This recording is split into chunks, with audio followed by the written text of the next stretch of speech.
नमस्कार, मैं Parumita Shri Shri the Voice Academy के ट्यूटोरियल में आप सबका स्वागत है। आप सभी ने सुना होगा ध्रुपद, धमार, ये टर्म्स जो म्यूजिक से रिलेटेड लोग हैं आपके लिए बहुत कॉमन है। ध्रुपद गायन असल में बहुत ही प्राचीन एक गायन शैली है और कहा जाए तो सम्राट अकबर के दरबार में मियां तानसेन जो कि संगीत के शिलाधार हैं वो ध्रुपद गायकी करते थे। और ये एक ऐसी गायकी है, एक ऐसी शैली है जिसमें वीर रस रहता है। बहुत शांत और गंभीर प्रकृति की गायन शैली है ये।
माना जाता है कि ये पुरुषों के लिए, मेल्स के लिए ये गायकी ज़्यादा अच्छा होता है, सूटेबल है, क्योंकि फीमेल्स की वॉइस बहुत कोमल सॉफ्ट रहती है।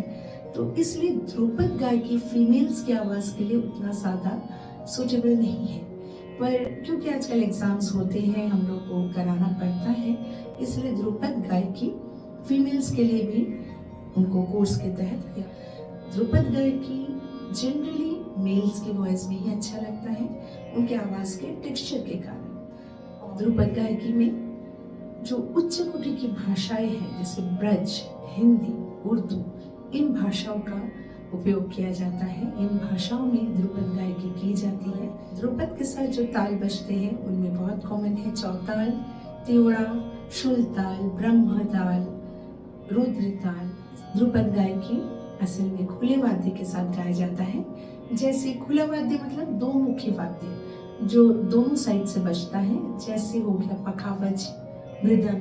परंतु आजकल क्योंकि तबला बहुत इजीली सबके पास अवेलेबल रहता है, मिल जाता है, इस कारण से तबले का ही इस्तेमाल ज़्यादा किया जाता है और बच्चों को सिखाने, एग्ज़ाम दिलाने के पर्पज़ से तबले का प्रयोग ध्रुपद में करते हैं। पर सही मायने में देखा जाए तो ध्रुपद खुले वाद्य के साथ ही ज़्यादा जचता है। ऐसे तो ध्रुपद गायकी गंभीर और शांत प्रकृति का है, लेकिन इसमें वेरिएशंस किए जाते हैं। जैसे ठाह लय के बाद दुगुन दिखाते हैं, तीन गुण, चौगुन इत्यादि दिखाया जाता है।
इसमें ज़्यादातर आलापचारी का ही प्रयोग किया जाता है गंभीर होने के कारण, पर आजकल तान, बोलतान इस्तेमाल किया जाता है।